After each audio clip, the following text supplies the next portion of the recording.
menyalahkan pihak perempuan pula. Yes, betul. Padahal Sebab, perempuan ni apa nak kata, kalau kita cakap nanti marah pula. Memang salah satu manusia yang lemah. Betul. Perlu dilindungi, perlu dihargai, perlu dicintai. Bukan yang dipermainkan sebegitu rupa.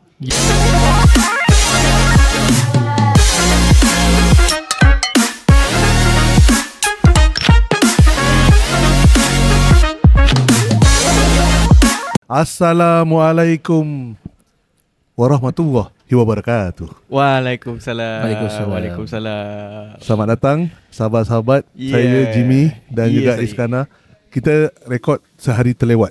Sehari terlewat. Akibat kesibukan masing-masing. Betul. Saya pun tak sihat. Betul. Selamat datang kepada sahabat-sahabatku dan juga para penonton di YouTube dan juga di Spotify ke podcast kita, Podcast Marhain. Yes. So saya mulakanlah dengan pantun. Alamak. Pantun simple je lah. Pantun simple je lah. Silakan. Pemuda-pemudi bermain kain. Wah. Selamat datang ke podcast Marhain. Wah. Oleh kerana pengurusi majlis dah buka pantun, saya jual pantun ni kepada Jimmy dan juga Iskandar juga. Alamak. Ni silakan ni. Alamak. Sambut lu. Main basikal berpeluh-peluh. Cool. Okay. Podcast Marhain dah episod yang ke-10. Alhamdulillah 10 episod kita Yes. 10 episod. Satu perjalanan yang saya kira panjang dan berliku-liku bergunung-ganang. Dan berliku-liku. Learning curve yang sangat curve. Tanpa membuang masa lagi lah. Okay. Iskandar dah ada lah dia punya pantun tu, saya rasa. Saya dapat rasakan dekat sini pantun Iskandar tu nak keluar. Okay. Silakan. Saya sebenarnya agak-agak ni pantun ni. Okay. Sebab topik yang kita nak buka ni Yes. buat saya betul-betul rasa geram. Betul, tapi betul. tak apalah, disebabkan abang dan juga Jimmy kan dah berpantun, saya sambut lah. Betul. Silakan. Kejar bola, sepak ke gol. Okay. Topik kita hari ini pasal rogol. Ya. Saya dengar perkataan rogol tu dah berat dah. Sangat berat ni. Dah berat dah. Dia bukan sekadar berat, dia merupakan perbuatan jenayah. Betul. Dan hari ni kita nak sentuh pasal rogol yang which is saya pun tak tahu selama ni yang berita yang korang nak bawa ni. Dan di brief masa kita buat podcast ni. Yes. So kita mulakanlah dengan topik kita kali ni. Tapi sebelum tu lah. Sebelum perkembangan masing-masing. Betul. Update masing-masing daripada podcast 9 ke podcast 8. Okay. Sebab saya percaya 9 ke 9 8 ke 10. 9 ke 10 Seminggu kita tu apa update. Saya rasa mula dengan Abang Om. Okay. Boleh. Okay. Saya baru baik daripada demam Cik Berit. Demam. Berapa hari demam tu? Saya rasa dekat 3 hari lah. Saya baru dapat recover balik. Okay. Tapi biasanya 3 hari tu dah bahaya tu bang. Sekarang kes COVID pun meningkat kan? Betul. Kita pun sedar dengan numbers kes COVID yang makin lama makin meningkat. Betul. So kita harapkan lah di luar sana pakai mask balik di tempat khalayak ramai. Yes. Kita tak nak lockdown balik.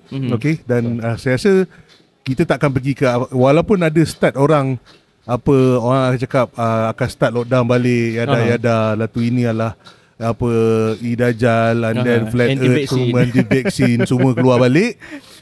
Pfizer ni sebenarnya dah kena saman sebab ada banyak side effect semua.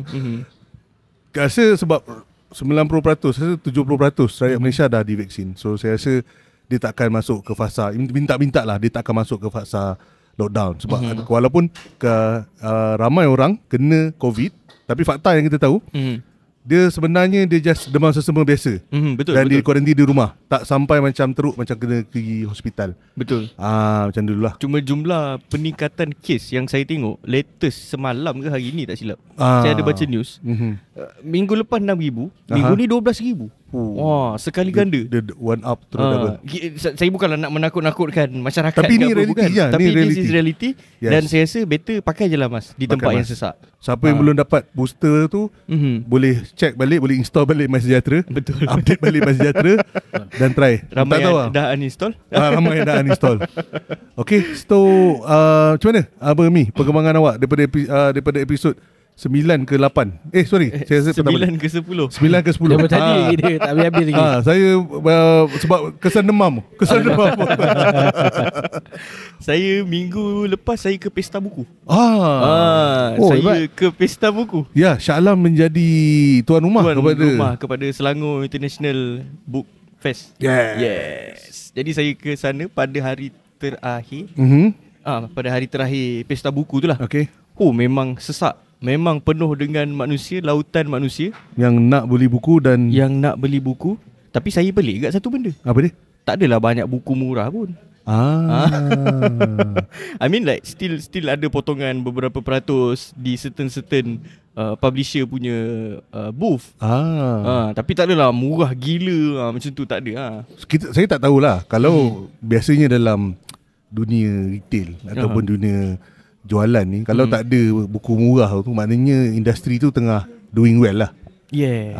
Maknanya you jual pada harga retail pun orang masih membeli.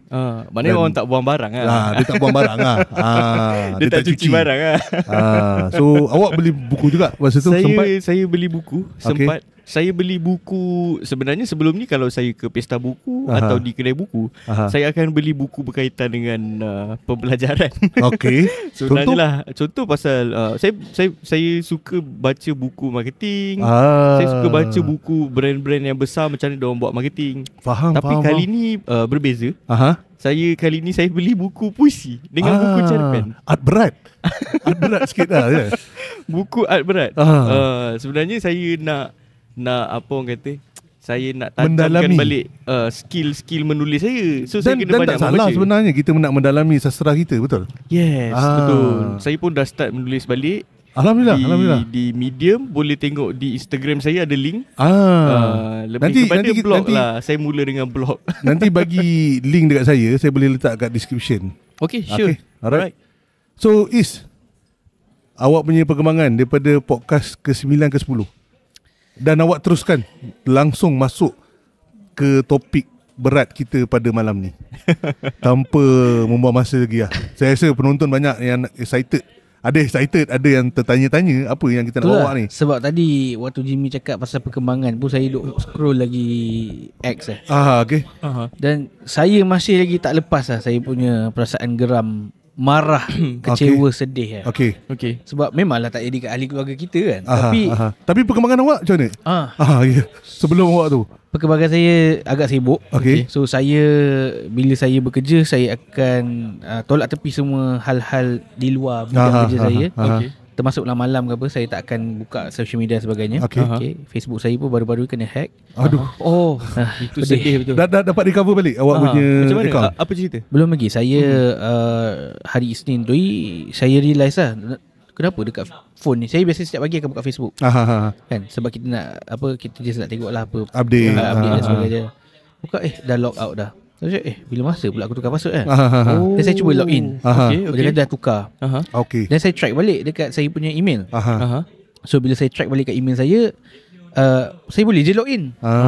So saya tak adalah suspicious ke apa semua. Lepas tu saya tengok tiba-tiba Tinder pula masuk kat dalam email. Saya tak pernah ada Tinder account. Saya pun tak pernah download Tinder, tak subscribe ke apa kan. Tu kata your account something lah macam tu lah, you have changed your password. Lepas tu Carousel saya pun ditukarkan password. So saya aku boleh login ni, macam mana orang lain boleh ni kan. Maknanya dia tahu password awak. So saya boleh login email awak. Betul tak? Tak mungkin, sebab lepas tu saya dah tukar password 2 kali. Saya tukar password dalam berapa 5 minit macam tu. Okay. Tapi still saya akan dapat update yang tukar password tu, tukar password ni untuk akaun lain kan. So saya end up Jadi jam. Sebab email tu adalah email Hotmail actually. So email tu daripada umur 7 tahun. Betul lah. Dekat 20 tahun lah. Akaun Hotmail ni akaun warisan.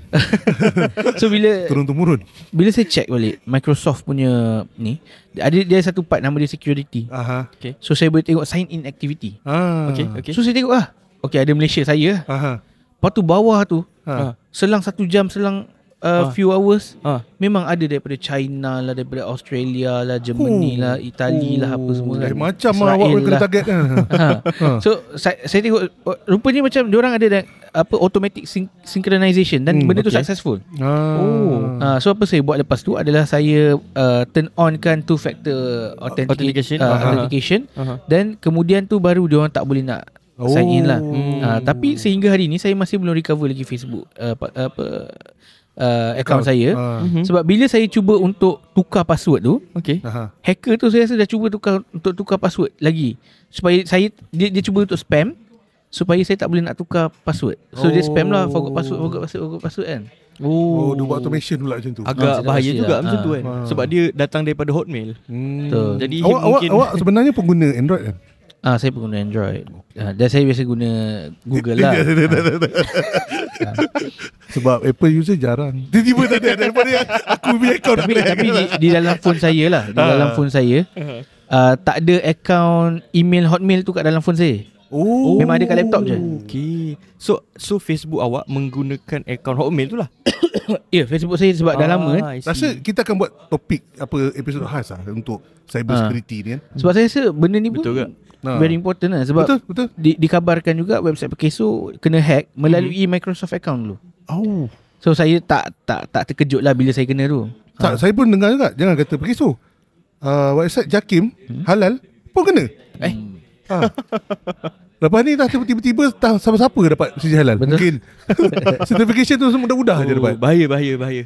Something lah. Saya kita kena buat satu lah. Sebab apa, pasal cyber security ni kan, dekat Malaysia ni kan. Sebab kita bergerak ke arah digital, and then benda-benda ni macam mudah sangat. So Is, tanpa buang masa, tekan ting. Tiba. Apa cerita? Okay. Serogol ni. Saya tadilah sebelum saya datang ke podcast ni, saya daripada all the way from KL dan hantar wife saya balik rumah. Dan saya buka lah kejap X dan juga TikTok, just to find out ada satu post ni adalah berkenaan dengan seorang lelaki merasa berbangga merogol seorang wanita. So saya macam dekat Malaysia? Dekat Malaysia. Ush. Apparently benda ni berlaku kat Malaysia. So saya pun baca lah nak faham what is actually happening kan. Okay. So rupanya bukan seorang lelaki, tetapi adalah 3 orang lelaki dengan 1 wanita. Dan apa yang lebih mengejutkan adalah salah seorang tu adalah boyfriend wanita tersebut. Oh, ini ke yang viral kat X hari ni? Oh, benda ni lah. Asal tak lalu lah kat timeline tu. Faktor umur kot. So mungkin abang tak perasan. Mungkin tak perasan lah. Sibuk sikit. Demam. Lama tak buka X. So apa yang memberikan saya kesan yang agak besar adalah apabila saya tengok satu chat wanita tersebut dengan boyfriend dia. Dan dua-dua ni sebenarnya aktif dekat X. Saya tak ceritakan dia punya case ke TikTok ke X? Di TikTok lah. Di TikTok yang saya baca yang ni aktif di TikTok lah. So bila apa yang buat saya rasa sangat-sangat terkesan adalah apabila saya baca teks wanita tersebut dengan boyfriend dia lah. So prior to that happening, di rogol tu, dia sebenarnya diajak oleh boyfriend dia untuk makan malam bersama dengan keluarga. Kena kelepet? Boyfriend dia kata kena piang. Mama dia ajak. Dan diorang ni dah bercinta dekat 3 tahun. Masuk Januari 2024 ni adalah 3 tahun. Ini apa yang saya faham lah based on your tulisan. Jadi yelah, kalau kita dah bercinta 3 tahun dan kalau kita pun dah berkawan setahun pun, kita dah percaya. Dah percaya dah. Betul. Kan? So apa lagi kan, mak mertua kau panggil kau, okey lah kan. Dapatlah Mesti datang. Mesti happy. Rupanya memang terjadi makan malam tersebut, tapi bukan dengan keluarga. Dan dikendurikan oleh dia dan 2 orang kawan-kawan dia. Dengan kawan dia? Kawan dia. Maksudnya kawan boyfriend dia? Ya. Dah kena kenduri pula.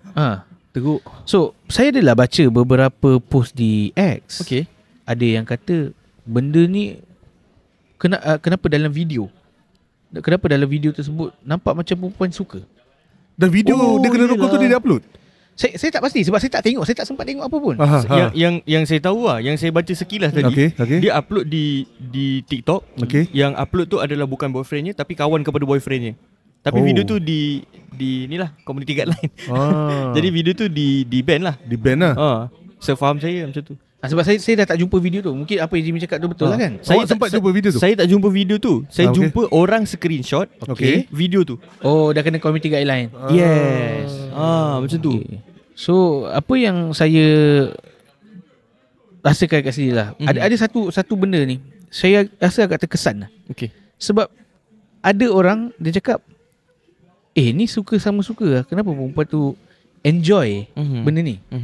Tapi logik akal kita sebagai manusia, kau kena rogol ke, engkau tak kena rogol ke, rela ke tak rela ke, kalau ada sexual intercourse, kau still akan rasa enjoy. Faham? Kau still ada rasa Naturally. Benda tu natural. Sama juga bila kita katalah Jimmy, contohlah awak dirogol oleh seorang wanita yang memang awak tak suka. Contoh. Okey. Betul.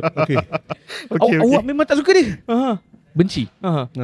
Tapi bila perkara tersebut berlaku, awak still akan enjoy walaupun awak tak suka. Tapi adakah awak rela? Itu persoalannya, adakah awak rela? Faham. Kan? So jadi ramai saya tengok, saya mungkinlah seperti apa yang kita buat pra-podcast tadi. Abang Omar cakap seks bebas ni adalah normalisasi yang terbaru. Betul. Benda yang new norm dalam masyarakat kita. Tapi rogol adalah another different level. Itu adalah jenayah. Betul. Jadi awak rasa macam mana ni? Saya sebenarnya kalau kita cerita rogol, kita biasa dengar. Daripada dulu sekalipun kita selalu dengar pasal rogol. Tapi yang saya baca, kes ni different dan benda tu bagi saya macam macam tu. Saya terkejut sebab boyfriend dia tu ajak dua lagi orang kawan dia untuk kendurikan girlfriend dia. Tak, itu yang saya tak faham. Kau perempuan yang kau sayang, kau biar orang lain merasa. Faham tak? Betul. Dia bagi saya dah macam tak waras tau macam tu. Saya tak adalah kata nak tak menghormati mangsa rogol ni. Saya ada dua teori lah. Salah satu teorinya saya tadi try search tapi tak jumpa term dia. Dia panggil hate video. Apa tu? Dia macam dia dah dia lelaki tu, boyfriend dia, orang kata dah benci dengan perempuan ni. Somehow dia dah macam nak clash ke apa ke, ataupun perempuan ni menduakan lelaki tu, dan dia upload benda ni. Untuk apa istilah saya tak faham. Kalau ada penonton boleh komen kat bawah. Saya lupa. Bukan tak faham, saya lupa dia punya istilah dia. Dia macam hate video tau. Lebih kurang lah. So bila benda ni selalu couple-couple mana dah clash, pop dia upload. Dia punya video intim dia. So dia nak malukan pasangan dia lah. Itu satu teori saya. Maknanya salah satu pihak ataupun pihak perempuan tu sebenarnya tak setia dan dia rasakan tu yang dia nak kendurikan lah. So lagi satu teori saya adalah ada aktiviti penyalahgunaan dadah. Boleh jadi mungkin lah. Boleh jadi tak? Sebab sekarang ni benda ni tengah brew, betul lah. Dia tengah berkembang. Dan siasatan polis saya rasa tengah dibuat. Dan betul, saya rasa antara angle yang polis akan siasat adalah benda-benda macam ni.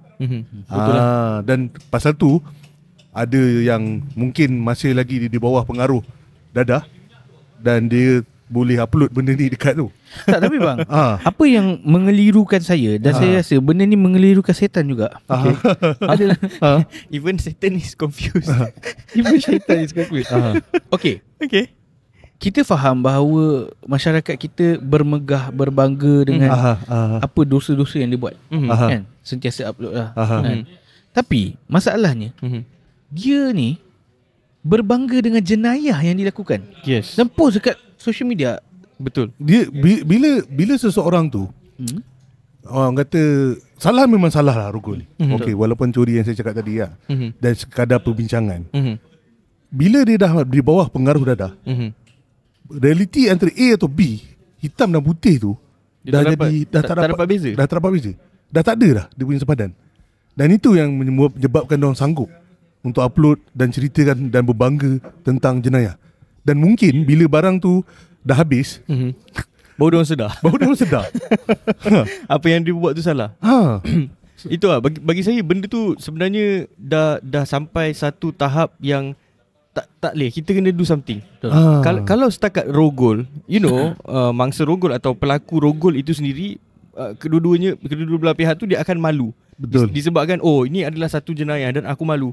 Ya, sebagai mangsa rogol, saya malu. Betul. Dan sebagai perogol, saya kena tangkap dan saya malu. Kepada keluarganya pun sama. Tapi jatuhnya moral anak-anak muda sekarang, sebab yang buat ni orang muda, sampai tahap diorang boleh upload benda tu di TikTok. Betul. Dengan rasa bangganya, dengan macam tak ada rasa malu. Saya rasa macam dah tak waras. Betul. Dan yang saya paling geram, dia salahkan depression. Betul. Saya pun baca ni. Dia kata dia rogol tu adalah sebab diorang depressed. Okay. It doesn't make sense. Salah seorang daripada yang kawan. Bila awak cakap depressed tu, biasanya orang yang main barang ni, dia ada depression dia. Barang tu dia tak sampai.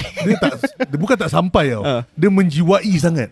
Barang tak ada. Barang putus lain macam. Barang putus lain. Barang putus lain. Tapi sebab dia terlampau tu lah. Jadi faktor tu lah yang yang membuatkan dia rasa depresi dan kena buat something untuk menyeronokkan hati diorang. Tak, okay. Saya mungkin boleh agree dari segi side yang pelaku dua orang tu. Okay. Tapi boyfriend dia sanggup memberikan. Sanggup. Macam apa benda siap kau fikir? Dia macam tak ada akal lah. I mean like teruk lah. Bagi saya sangat-sangat teruk. Kita memang kita dekat podcast Marahan ni memang ambil keputusan untuk mengutuk sekeras-kerasnya. Betul tak? Betul. Untuk kerasnya, dan kita pun tak nak jadi apa yang jadi macam kat India. Minta maaf cakap dekat India kes rogol ni berluas-luasa. Betul. Dan perempuan tidak rasa lagi selamat. Betul. Dan kita pun tak nak, walaupun diorang ni bukanlah journalist ditangkap tepi jalan apa tu kan, tapi ditipu oleh profesi sendiri. Dan benda tu memang tak patut dan tak bermoral lah, macam awak cakap tadi kan. Memang saya pun rasa benda tu sangat tu, despite apa-apa teori yang kita kemukakan di sebaliknya tu. Dan semestinya dekat Malaysia jenayah rogol tu dihukum dengan sangat berat. Dia jenayah, lepas tu dengan sebatan, jail dengan tu kan. So kita harap pelaku perogol tu akan dihukum lah. Dan juga kita pun di podcast Marahan ni pun perlu mengumpulkan kesimpulan macam mana nak mengelakkannya. Ada dekat X. Okey bang, sebelum kita pergi pada kesimpulan dan sebagainya, saya rasa benda ni perlu diberikan penekanan penuh. Dia walaupun dia satu kes, benda ni akan berlaku dan tetap berlaku. Betul. Okey, bila saya tengok video tu, saya ada perasan satu benda. Walaupun selepas perkara tersebut berlaku, wanita ni dia masih lagi bercakap dalam nada yang baik dengan boyfriend dia. Dia cuma kata sampai hati you dan sebagainya. Tapi dalam nada yang masih belum I want to negotiation expose. I want to expose. Okay. So saya rasa yelah, mungkin mangsa rogol rasa malu atau takut. Saya rasa mungkin bukan takut, tapi lebih pada malu. Sebab takut kalau benda ni spread, habis siapa nak aku? Saya difahamkan awak cakap tadi dia pregnant Ya, dia pregnant. Dia pregnant. So saya rasa benda tu yang trigger dia. Sebab bila dia pregnant tu, dia macam aku tak boleh nak sorok ni. Betul. Aku tak boleh nak sorok. So cerita dia, boyfriend ni tak nak tanggungjawab. Kata ni sebab dia tak pancut dalam. Kawan ni yang pancut dalam. Kawan lain dia? Kawan dia. So jadi kat sini kan, saya faham sekiranya perkara tersebut boleh diselesaikan dengan cara baik, walaupun dah berlaku benda tu. Tapi pada hakikatnya sekarang ni kita tak nampak apa-apa konklusi yang memenangkan mangsa rogol. Sebab at the end of the day, lepas kau dah kena tebuk there's nothing you can do. Kau nak bagi tahu orang pun, nak bagi tahu polis pun apa tu, kau malu. Apa yang kau dapat daripada kau report tu, kau kalah. Kau tak report kau kalah, kau report kau kalah. Dia memang betul lah, dia kan? Dalam losing end lah. Betul. Tapi dia sebenarnya tak boleh nak. Kalau cerita dia kalau berlakunya rogol, dia kena boyfriend dengan girlfriend dia tanpa persetujuan, mungkin boleh resolve dengan perkahwinan. Betul. Okay lah. Betul. Tapi yang lagi dua orang ni nak macam mana? Betul. Yang dalam yang kes ni. Tapi semestinya benda ni dah dapat polis, betul? Betul. Dan dah ditangkap apa pelakunya? Later saya tengok, saya baca di X, perempuan tu mendedahkan yang 3 orang ni dah pergi serah diri pagi tadi. Okey. Dekat polis. Jadi kita biarkanlah polis menjalankan siasatan. Kita bukan nak buat spekulasi. Betul. Kita sebenarnya jauh di sudut hati saya. saya harap benda ni cerpen yang digembar-gemburkan. Hanya cerpen fiction. Sebab pernah jadi satu temu ramah dekat radio. 6 bulan lepas, 3 bulan lepas, pasal dia jumpa, kononnya dia jumpa mak dia balik apa benda semua, dia jadi doktor. Rupanya benda tu fake. Betul. Dekat Sinar ke apa, Radio Sinar. Satu Malaysia cari apa orang ni, dia kata dia pula doktor dekat Prescott. Orang pergi sibuk, decision boleh pergi sibuk, call Prescott ada tak doktor. Doktor tu kat situ. Lepas tu dengan cerita dia terpisah daripada mak dia, yada-yada semua. Dan end up benda ni fiction. Betul. Tapi walaupun saya berharap sebab saya tak nak menjadi dia satu realiti kepada keadaan anak muda ataupun orang Malaysia. Memedihkan. Memedihkan memang memalukan pun juga. Sebab tapi regardless lah, dia cerpen ataupun tidak, dia fiction ataupun tidak, tapi saya rasa benda ni sedang terjadi, waktu ni pun sedang terjadi. Dekat mana kita tak tahu kan. Betul. So saya ada tengok satu tweet yang saya rasa pun macam, tolonglah kaum lelaki kan, jangan malukan kaum lelaki sebab nampak sangat kau ni bodoh. Tweet apa? Okay, so dia tweet daripada asal cerita tu lah kan. Dia kata, be honest lah, apa yang menyebabkan rogol tu berlaku. Cuba fikir sikit. Aku boleh agak si perempuan tu tayang aurat dia. So, ya, laki tu rogol, yes. Sebab perempuan tu yang pergi keseorangan ke rumah laki tu nak apa? Melainkan zina. Allah bayar cash. So, at the end of the day, betul, perempuan pun kena jaga aurat. Kita setuju benda tu. Benda tu adalah hukum. There's no discussion lah. Okay? Tapi perempuan kalau pakai tutup penuh pun, kau pakai ninja mask, nikap. Okay, kalau lelaki nak rogol juga. Betul. Komen tu tak sepatutnya berlaku. Dan bagi saya itu sangat memalukan. Dan bila kita cakap pasal benda tu, seolah-olah macam kita menyalahkan pihak perempuan pula. Betul. Padahal perempuan ni kalau kita cakap nanti marah pula. Memang salah satu manusia yang lemah. Perlu dilindungi, perlu dihargai, perlu dicintai. Bukan yang dipermainkan sebegitu rupa. Okey, saya ada satu sudut yang tak tahu lah. Bagi saya benda ni dah patut dilakukan di Malaysia. Apa dia? Pendidikan seks. Pendidikan seks. Saya bukanlah nak bawa cerita ni kepada pendidikan seks, tapi saya punya pendapat tu macam ni tau. Sebab di luar negara, di negara-negara lain, di negara yang bukan Islam, ada itu pendidikan seks. Jadi saya tak nampak ada pendidikan seks di dalam kita punya silibus pembelajaran and so forth lah. Benda ni banyak kali bincang. Dan saya nampak pendidikan seks, bila perkataan seks itu kita sebut, dia jadi tabu. Dia jadi satu benda yang engkau tak patut sebut seks. Tapi jika tiada pendedahan di peringkat awal, di peringkat remaja, sekolah dan sebagainya, dia jadi benda-benda macam ni lah. Betul. Saya setuju dengan apa Jimmy cakap. Sebab sekarang ni ibu bapa kebanyakannya sangat kolot. Kita kena faham, bila kita dah makin moden dan sebagainya, kita tak boleh elakkan pergaulan seks bebas tu. Memanglah kalau boleh, kita pun tak nak keluarga kita terlibat. Betul. Tapi kita kena akui memang benda tu sedang berlangsung. Kadang-kadang kita jaga anak kita, tapi kalau orang tu influence anak kita, dan what can we do? Betul tak? Yes. Dan sekarang dengan media masa, social media yang kita tak boleh, there is no border. Kita dia boleh DM yes. Dan sekurang-kurangnya lah, okay, maybe orang akan kecam, mungkin tidak lah. Tapi saya rasa sekurang-kurangnya kau nak pergaulan seks bebas ke dan sebagainya, yang penting tak adalah kau umur 13 tahun dah mengandung. Yes. Betul. Sebab tu saya rasa benda tu agak penting lah. Mungkin Jimmy kongsi satu persepsi yang sama dengan saya. Saya tak faham lah. Sebab bagi saya lah, benda tu dah patut dilakukan. Dan kita, tak kisahlah kita tu maknanya rakyat Malaysia lah, dah sepatutnya tidak rasa benda atau perkataan pendidikan seks tu sebagai tabu. Kita sepatutnya kena membuka lagi minda dan fikiran kita untuk menerima benda-benda macam tu. Mungkin di tahun 90-an, di tahun 80-an atau awal 2000-an 2000-an boleh di era milenial lah kan. Betul. Dia tidak menjadi satu keperluan. Tapi sekarang benda tu bagi saya jadi satu keperluan. Betul. Sebab bila cerita pendidikan seks, orang akan fikir apa orang kata berjima and so forth. Itu je dalam fikiran diorang. Tapi diorang tak sedar yang sebenarnya pendidikan seks ni kita belajar pasal alat kelamin lelaki dan perempuan. perbezaan dan sebagainya. Hak-hak seorang perempuan itu macam mana? Hak seorang lelaki itu macam mana? Jadi bagi saya benda tu tidak ada apa benda yang nak kita malu. Betul. Tapi kita orang tua ni yang malu pula nak terangkan benda ni kepada anak-anak kita.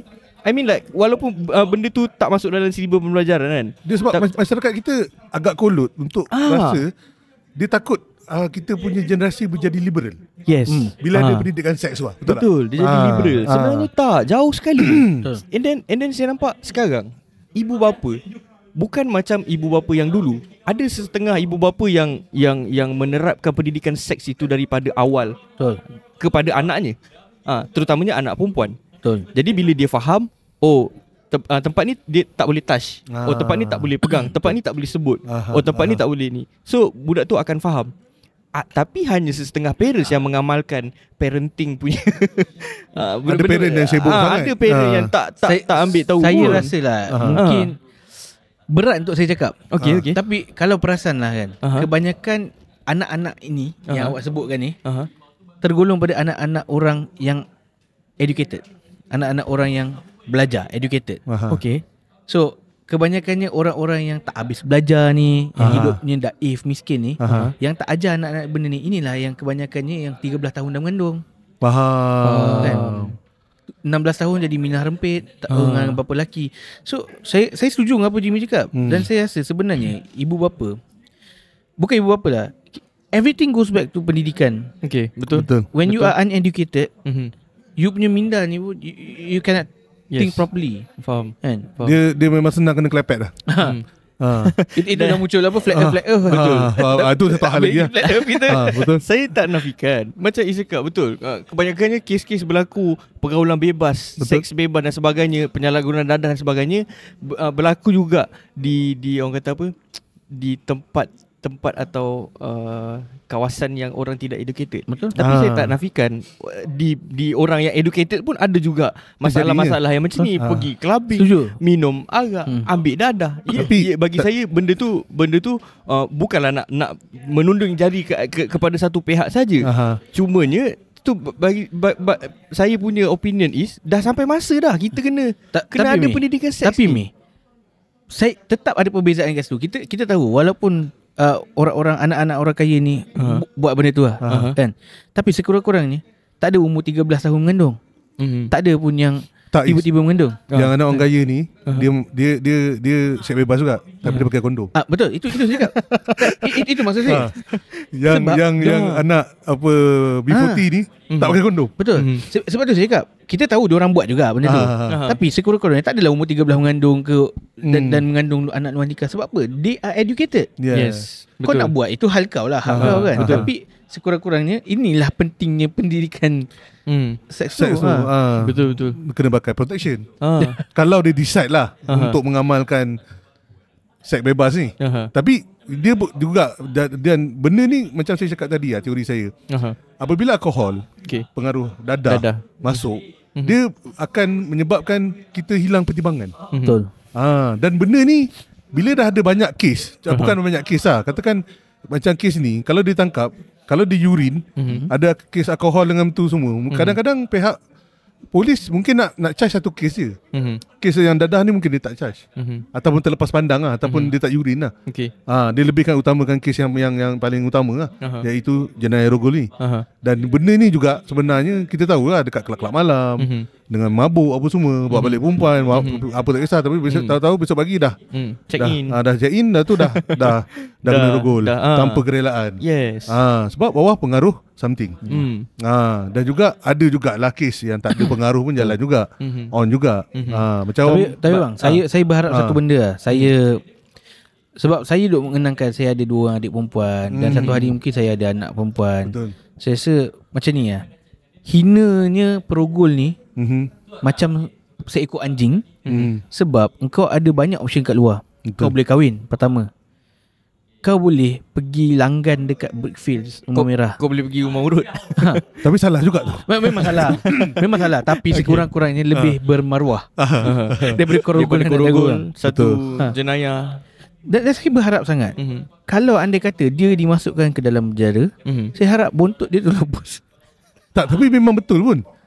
Kalau perogol ni masuk penjara, kes dia ditahu oleh banduan lain, dia kena balik. Dia kena balik. Satu, dah lah rogol. Kalau memang dia akan kena balik, siapa yang rogol budak, lagi teruk, seksa mati terus. Benda ni untold story lah. Mana-mana penjara dalam dunia, dia orang macam ada law dalam sendiri.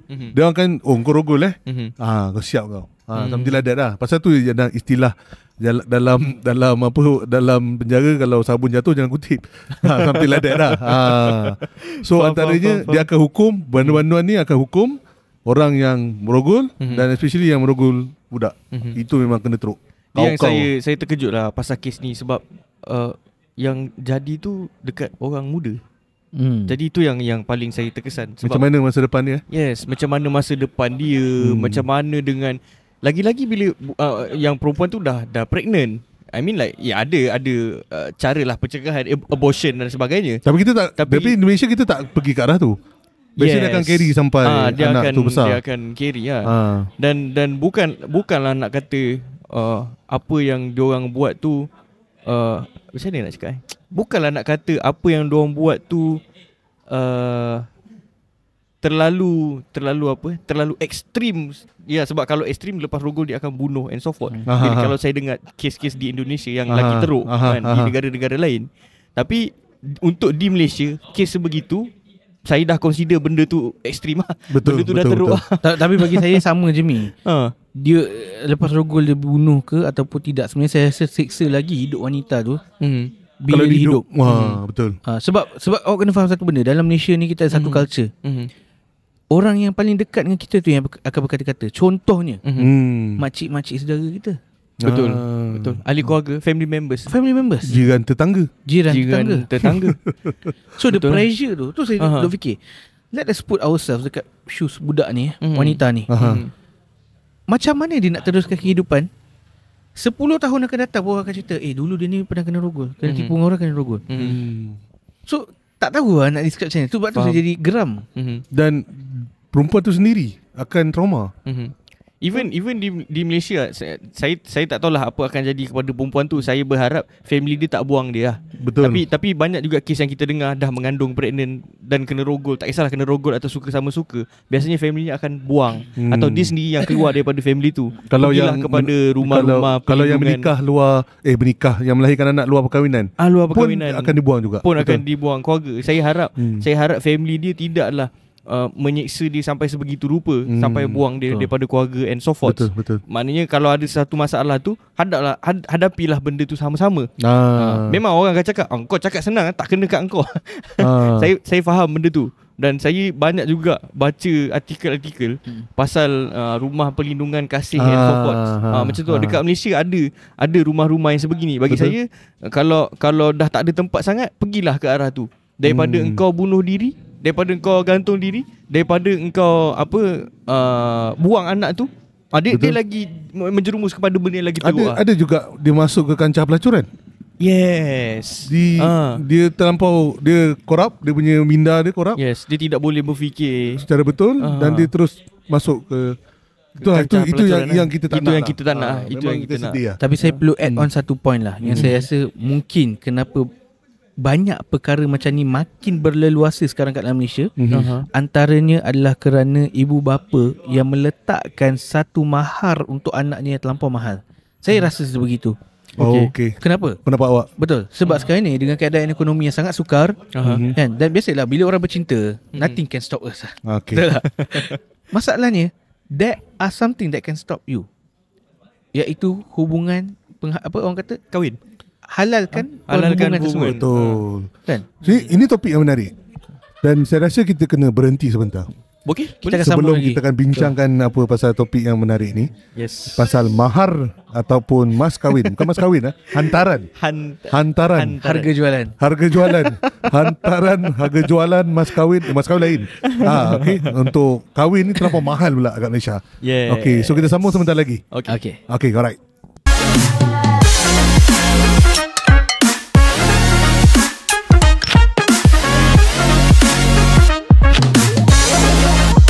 Dan kita bersambung kembali. Topik yang hangat tadi, yang tabu di kalangan rakyat Malaysia, iaitu isu rogol, yang mula jadi kebiasaan di kalangan orang muda. Betul. Dan dia bangga pula tu, dia upload dekat media sosial. Memang kita di podcast Marahin mengutuk sekeras-kejinya, sekeras-kerasnya perbuatan keji ni. Betul tak? Dan tadi tiba-tiba pula Is bawa masuk satu topik, subtopik yang baru kan. Isu dia soal hantaran tu jadi mahal. Dan majlis perkahwinan tu menjadi begitu mahal keseluruhannya. Menyebabkan diorang tak boleh nak, kalau susah sangat aku rogoh je lah. Lebih kurang macam tu lah. Lebih kurang macam tu lah. Adakah dia tidak boleh dibendung? Adakah dalam podcast yang kita akan bincang, adakah ini menjadi faktor untuk diorang rogol? Sebelum kita pergi kepada Jimmy ke kan, saya nampak dia ada dua consequences lah. Dua efek akan jadi lah bila hantaran ni jadi mahal lah. Pertama adalah pergaulan seks bebas tu makin berleluasa lah. Betul. So orang akan fikir, kalau aku susah sangat nak kahwin, tak apa, aku hidup berpasangan, aku duduk satu rumah, tapi aku tak berkahwin lah. Tapi tetap juga ada di kalangan wanita-wanita ni yang diterapkan nilai-nilai murni Islam dan sebagainya, yang aku tak nak benda tu, aku nak kahwin dulu baru ni kan. Faham. So laki ni pula bila dah nafsu kat kepala, dah hujung lagi kan, sodok lah kan. So itulah kan. So maybe Jimmy, awak punya pendapat macam mana? Awak punya pendapat macam mana? Sebagai seorang anak muda. Kahwin hantaran mahal. Kahwin hantaran mahal ni, entahlah, dia dah jadi satu budaya dekat Malaysia. Betul. Dah jadi satu budaya. Betul. Kau kalau tak ada 30,000 tak payah kahwin. Kau tak ada 15,000 tak payah kahwin. Betul. Macam tu sampai bila tak kahwin? Sampai bila nak kahwin? Tak dipermudahkan. Tak dipermudahkan. Saya ambil contoh lah. Katalah hantaran wang hantaran yang diminta oleh pihak pengantin perempuan tu terlalu tinggi sampai pihak lelaki ni tak boleh nak negotiate. Tak boleh nak negotiate. Jadi dan dia pun tak mampu untuk menyediakan wang hantaran tu. Jadi kat situ juga punca lah terjadinya benda-benda masalah-masalah sosial ni. Terjadi kepada kes rogol, bersekedudukan dan sebagainya. Betul. Saya nampak macam tu. And then cuba bayangkan kalau katalah laki tu bergaji RM2,000. RM2,000. And then dia nak kumpul duit hantaran tu, dia boleh saving RM500 dia sebulan. Berapa lama nak sampai RM15,000 tu? Ya, betul lah. Dia akan ambil masa lama lah. Dia akan ambil masa yang lama. Tapi itu baru cerita tentang hantaran. Kalau kita ikut kiraan Jimmy, dia boleh save RM500. Setahun dia baru save RM6,000. Betul. Maksudnya 2 tahun, dekat ke 3 tahun lah. Baru save RM18,000 ni. Baru lepas hantaran. Belum lagi belanja kenduri kendara. Berapa bang? Berapa agak anggaran untuk kenduri kendara? Easily lah. Kalau katakan satu pihak pengantin easily sekarang boleh cecah ke 50. RM50,000. Okay. Kita cuba ambil lowest cost lah. Kahwin buka kemah kat depan rumah. Okay. Berapa bukan yang paling grand-grand lah. bukan yang grand. Kita ambil yang paling murah, paling cikai yang ada kenduri kenduri itself. RM10,000 paling minimum. RM10,000. Belanja dia isu dia sini, dia ada banyak komponen dalam perkahwinan orang Melayu ni. Dan juga orang Cina. Benda ni terjadi juga bukan dekat bangsa Melayu je. Bangsa Cina pun bila dia nak kahwin pun sangat mahal. Dan saya dipahamkan oleh kawan Cina saya. Sebab dalam komponen ni salah satu dia kita kena ada pelamin. Kita kena ada caterer. Dan kita kena ada fotografer. Dan sekarang bila dah era video, kena ada videografer. So itu belum pre-wedding. Belum pre-wedding. Dan ada lagi satu part. Apa dia? Pertunangan. Kita terlepas pandang. Pertunangan ni saya tak pasti dah. Tapi yang saya tahu pihak perempuan lah yang kena sediakan segala wang belanjanya tu untuk majlis pertunangan tu kan. Tapi at the end of the day pun pihak perempuan akan minta pihak lelaki juga. At the end of the day macam tu. Ada juga yang minta. Ada juga yang minta. Dia jadi budaya kita lah. Kita cakap tak payah cakap pasal bahasa Cina, kita cakap dengan bangsa Melayu. Bangsa Melayu ni pula jadi macam tu sebab budaya kita nak menjamu, nak meraikan. Dan bila jamu dan meraikan tu dah terkait rapat dengan status. Pada T20 mungkin dia buat dekat hotel atau di Dewan Persendirian. Kalau di M40 ke bawah, dan mungkin dia akan buat dekat kemah kat rumah lah macam tu. Dan dia membabitkan sebab Melayu ni saudara maranya ramai. Jadi harus dijemput ke semuanya. Dan bila diorang datang, satu keluarga katakanlah minimum 4 orang, 2 orang lelaki, suami, isteri, anak orang, minimum 4. Kalau katakan dah 1,000, dapat 1,000 orang punya majlis punya makanan kena sediakan. Satu kalau 4,000 orang, Satu makan macam awak pernah apa, awak pun apa dalam F&B tuan. Katakanlah 4,000 orang punya makan berapa? Berapa kos? Okey, kalau kita cerita lauk ayam je lah. Okay, mungkin kat luar sana ada caterer lain yang charge murah. Tapi sebenarnya yang murah ni scam je lah. Betul. So kalau ikutkan dalam kos pengiraan kita akan charge yang mana lauk ayam, tak ada lauk daging. Tapi kenduri kahwin of mesti course. ada dua-dua. Betul. Okay, tapi ni kita cerita lah. Paling tak low spec lah. Itu pun dah cecah 10 ke 11 ringgit. Satu packs. So kalau ada daging contohnya, mungkin dia boleh pergi sampai 15 ke 16 packs. 16 ringgit per packs. So kita kata 15 ringgit sebab daging pun mahal, beras semua dah naik harga kan. Betul. So 15 ringgit kalau abang kata 4,000. Dan just do your calculation lah. So dia akan jadi berapa? 60,000 kat situ. Tapi katalah dia jemput 500 orang saja. Dan seperti mana yang kita tahu, kurang packs, harga dia lebih tinggi lagi. Tapi tak apa, kita consider kiraan kita adalah pada RM15 per pack. Jemput je 500 orang. 500 orang tak, saya kira. Dapatnya 33 pack. Betul ke? Kali 500 kali 15. Berapa jadi? 500 pack kali RM15. 7,500 tu. 7,500. Untuk makanan saja tau. Kita belum cerita decoration, yelah kemah, pelamin, photo booth. Betul. Even untuk caterer, kita hanya sediakan makanan, bukan meja tu sekali. Pelamin tak ada masuk kan? Pelamin tak termasuk. Sewa pakaian, fotografer, videografer lagi, baju lagi apa semua. Baju. So katalah kita letakkan itu sebagai satu basis lah. 7,500 untuk makan 500 orang. Kalau kita add on lagi benda-benda lain, fotografer, videografer, pelamin apa, goodie bag. Goodies bag. Betul. Even tak ada goodies bag pun, bunga telur. Pun kos juga. Betul. So in total saya rasa melangkaui even ni apa abang Om cakap 10,000 tu. Wah. Betul. 15 easily lah, betul. 15 on top of that, 15 lagi. Belum campur dulang hantaran. Lower spec lah. Betul. Inilah yang saya maksudkan dengan budaya tadi. Saya tak kata budaya ini salah. Tapi budaya ini akan jadi salah kalau dia jadi menyusahkan orang tu nak kahwin.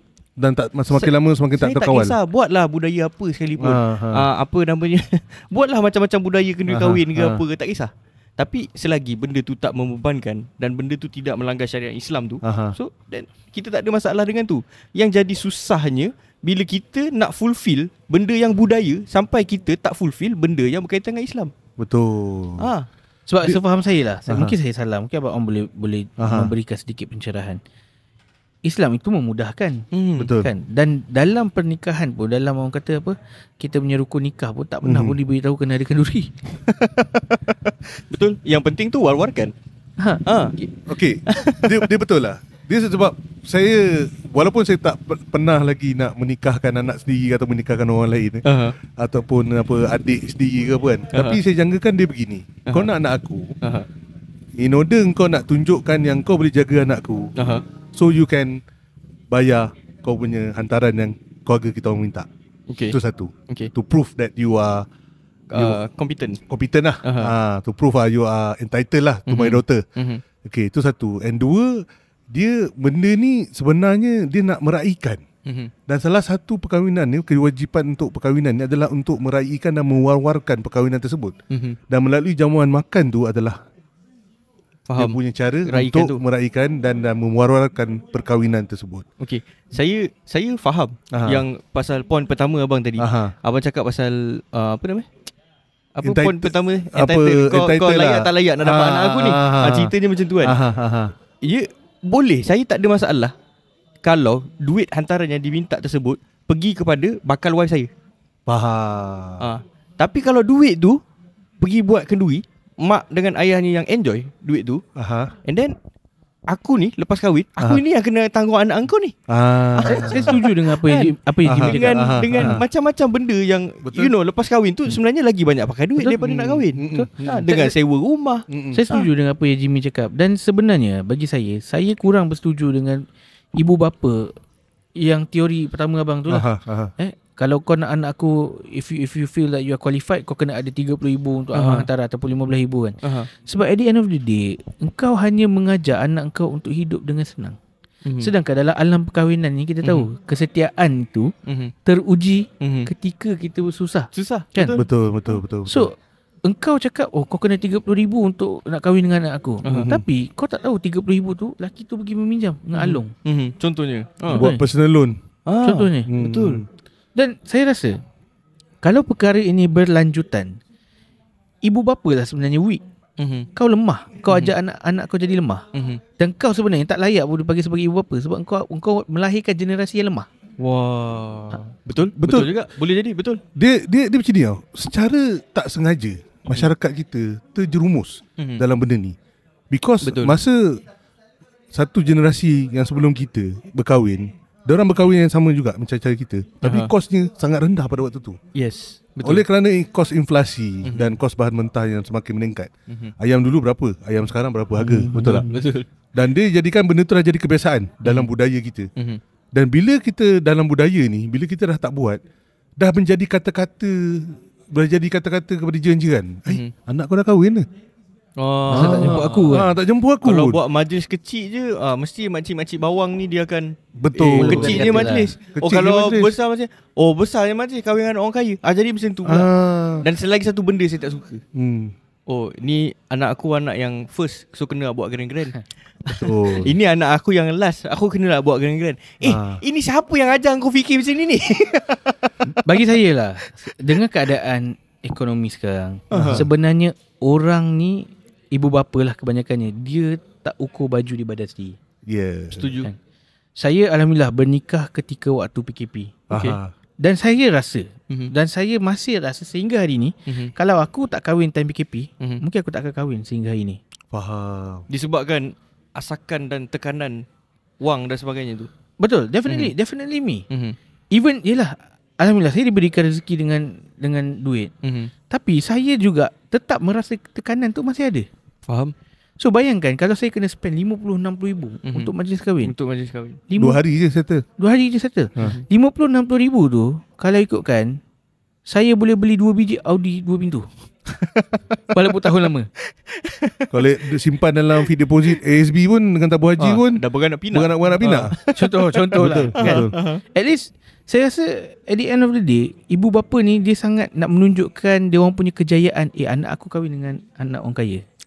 Faham. Dia nak flex lah. Dia lebih kepada nak show off lah. Dia bukan sebenarnya, dia tak adalah sampai nak anak orang kaya. Benda ni berlaku juga kepada golongan yang marahin juga. Kalau golongan marahin kepada orang itu, dia at least satu kemah. Golongan N40 mungkin dah 3 kemah. T20 dah hotel lah, dan sebagainya. Event space dan sebagainya. Jadi benda tu dah tengah secara tidak langsung terserap dalam kita punya budaya. Faham. Sebab asal ni ni diceritakan oleh orang tua saya lah. Kenduri tu sebenarnya dia tak pakai ketera. Tapi dia buat secara rewang. Gotong royong di kalangan orang kampung tersebut. Yes. Jadi kosnya kepada bahan mentah macam tu sahaja.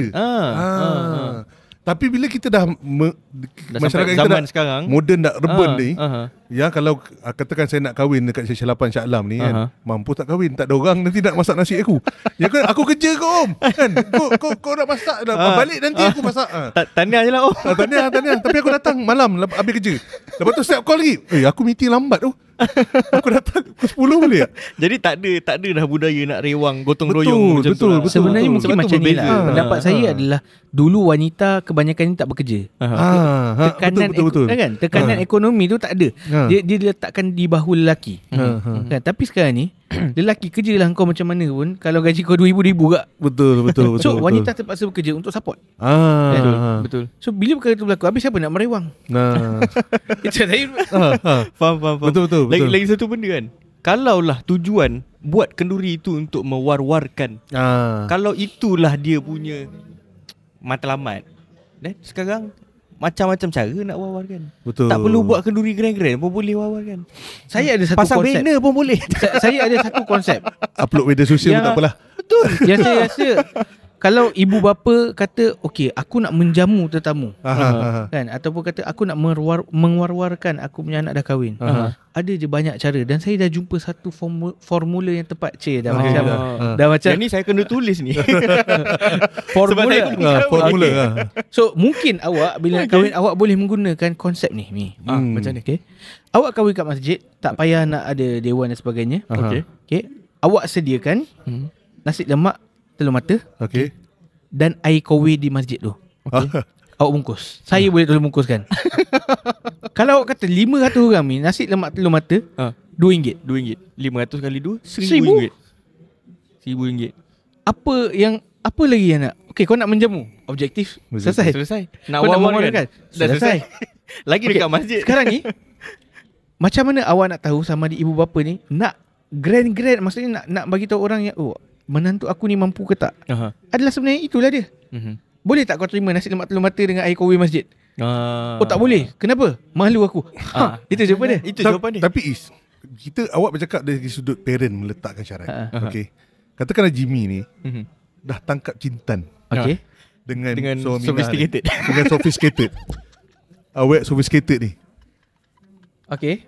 By hook or by crook, dia letak $80,000 pun Jimmy ni berguling akan kerja untuk settlekan benda tu. Bitcoin ke apa? saya rasa depends kot. Depends pada lelaki lah. Lelaki. Dan benda tu yang menormalisasikan budaya ni. Tapi bang, saya sebab cinta tu. Saya berpendapat berbeza lah. Bagi saya dapat membezakan cinta, kerja ataupun benda-benda lain dengan boundaries. Saya ada satu boundary yang untuk benda ni kau tak boleh melangkaui benda ni. Faham? Sebab at the end of the day, mungkinlah untuk lelaki yang submissive, dia akan rasa macam aku kena. Tapi saya rasa ada juga lelaki yang dominan kat luar sana. Tak apa kalau kau letakkan syarat ni, kau ingat kau seorang je ke ada. Betul. Aku cek orang lain. Kita mungkin tapi tengok. Kita cakap pasal betul awak cakap ada orang lelaki yang kau minta berapa hantaran? Pergi mampus kau. Mungkin dia cakap macam tu lah. Betul tak? Tapi pada majoriti percintaan di kalangan anak muda dan pada zaman kita juga adalah lelaki tersebut akan cuba please kepada perempuan tersebut. Cuba mengikut kehendak. Lagi-lagi kalau perempuan tu ada kebanyakan kes dalam masa yang sama lelaki lain pun anytime boleh masuk line. Tapi itu adalah choice yang dia pilih lah. So, betul. Engkau jangan bagi tahu nanti bini aku kongkong aku, sebab bila kau dah membuka ruang tu orang. That's it. That's it. So itulah jadinya aku kena balik lu, aku tak boleh main futsal malam, bini aku marah. Betul. Kan? So, saya just rasa macam tu lah. Sebenarnya pilihan dekat tangan masing-masing. Mungkin ada orang compare. Tapi saya selalu cakap, kalau kita nak compare kehidupan kita dengan orang lain lah, saya sampai hari ni saya rasa macam aku ni tak duduk atas pelamin. Saya ada sedikit dekat hati saya.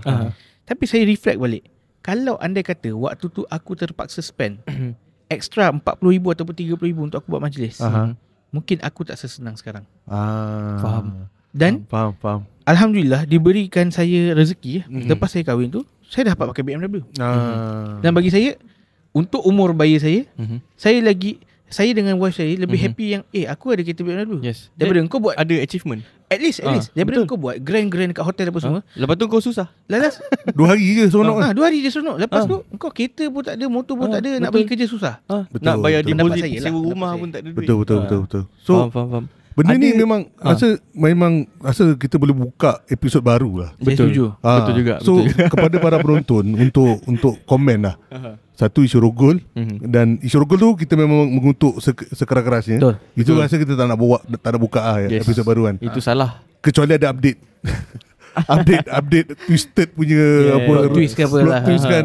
Betul. So dan kalau katakan korang nak suruh kita orang bincangkan lagi pasal isu wang hantaran yang orang kata yang orang kata wang hantaran yang orang kata mahal dan proses perkahwinan, gerbang perkahwinan ni sebenarnya agak orang kata sukar lah untuk orang berkahwin, dan rasanya kita boleh komen lah kat bawah. Betul.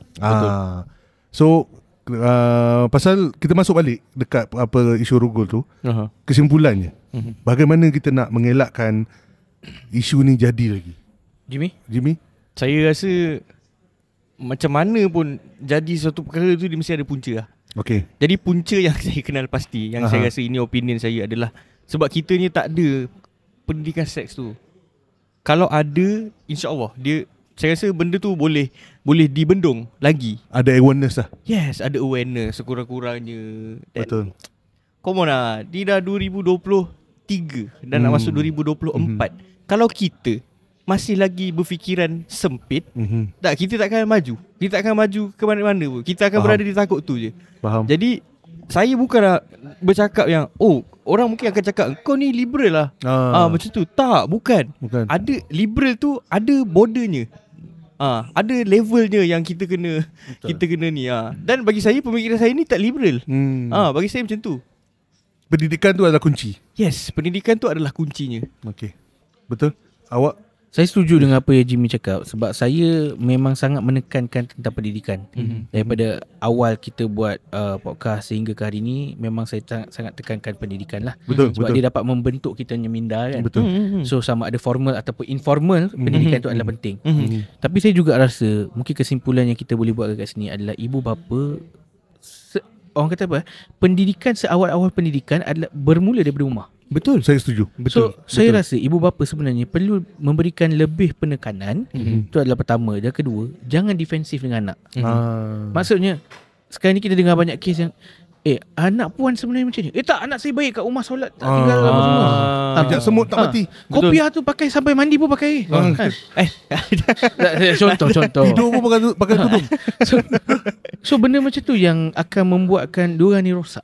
Betul. Dan saya rasa dalam mana-mana kes sekalipun, sekiranya anak anda membuat kesalahan, pergilah hantarlah dia ke Henry Gurney ke, hantar ke pusat dadah ke, contoh anak main dadah ke apa.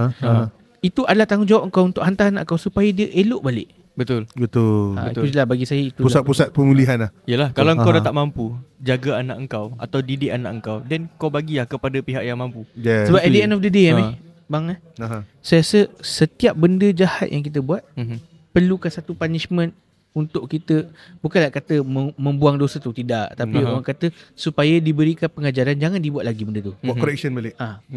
Faham.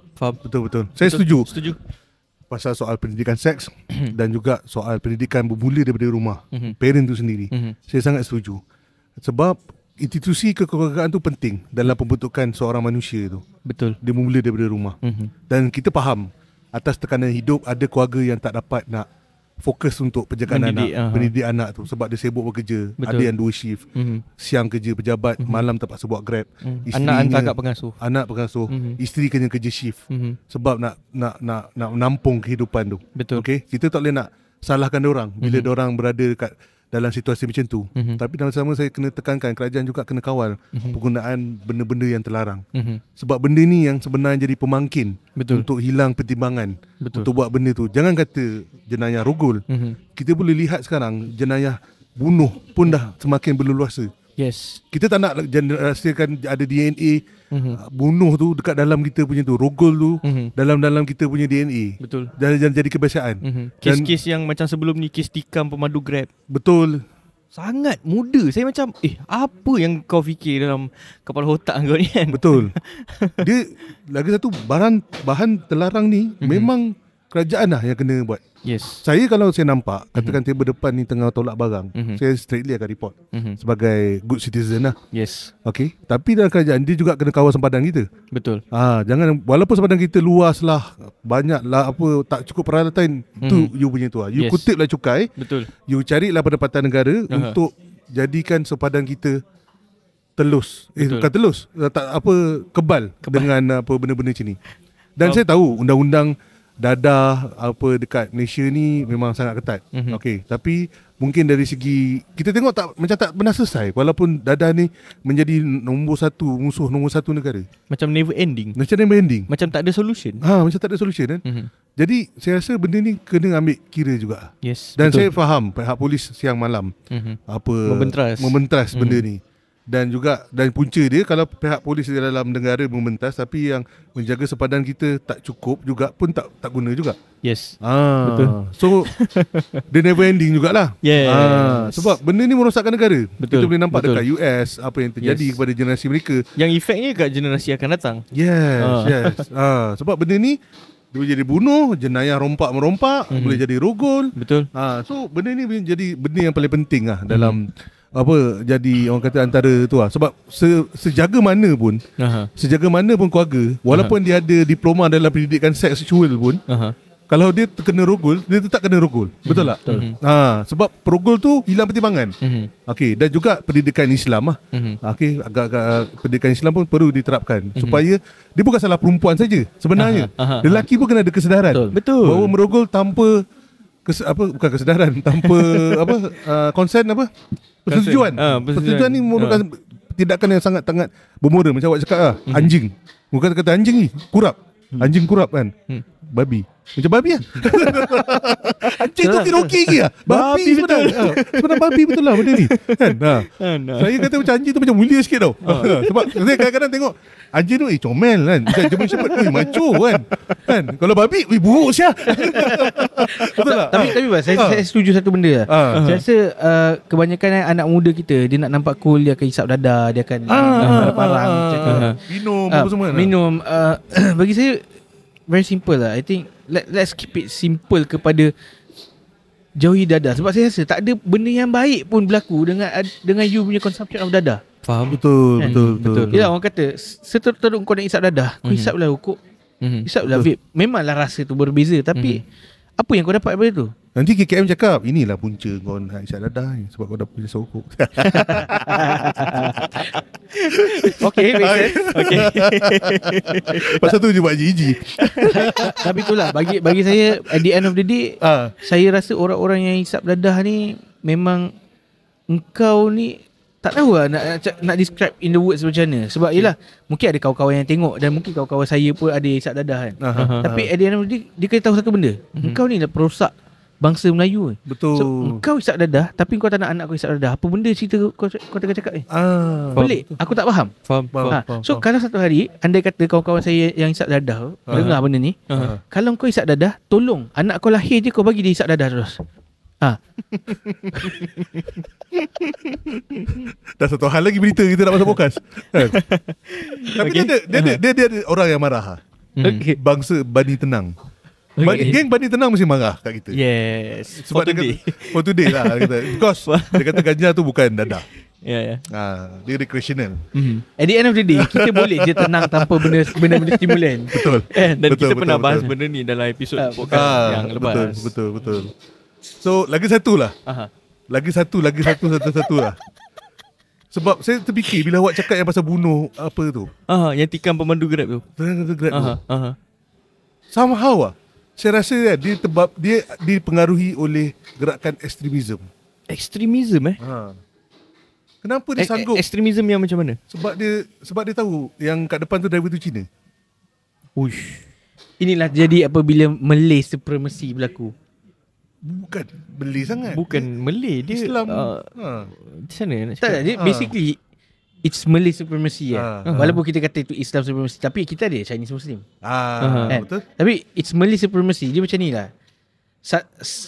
Bila sesebuah kaum cuba untuk akulah penduduk asal dan kita adalah majority, kan, itulah kau enable ke benda yang salah pun jadi betul.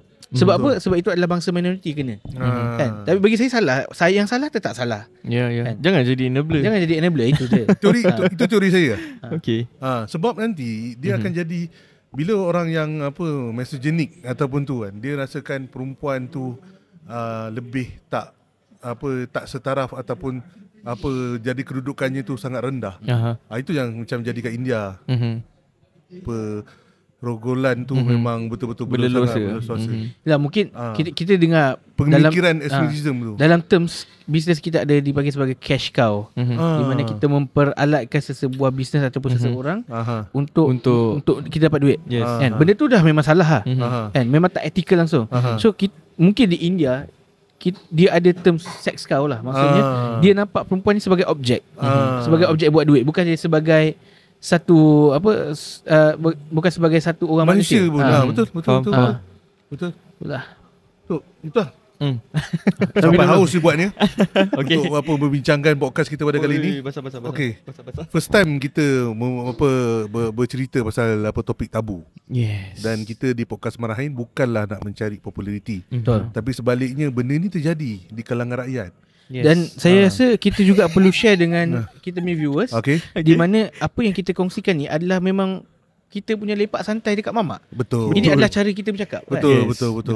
So mungkin ada dia rasa dia tak ada skrip. Dia tak ada skrip dan mungkin ada orang kata kenapa ayat-ayat kita ni macam tak tapis ke orang ni. Inilah dia. Kita lepak santai. Betul. Yes. Dan kita pun tak pakai apa yang benda yang kat skrin kat depan tu. Teleprompter. Tak ada teleprompter. Okay, itu dah. Terima kasih sahabat-sahabat dan juga para penonton yang mendengar sampai ke saat ini. Dan teruskan ke episod yang ke-11. Yes. Okay. Terima kasihlah menyokong podcast Marahin. Yes. Sampai ke episod yang ke-10.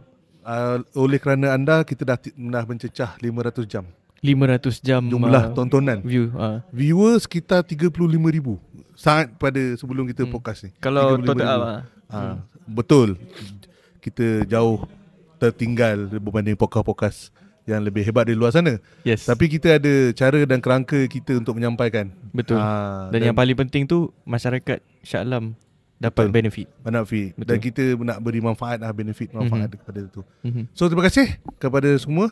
Dan kita jumpa lagi dalam podcast Marahin episod yang ke-11. Bye-bye.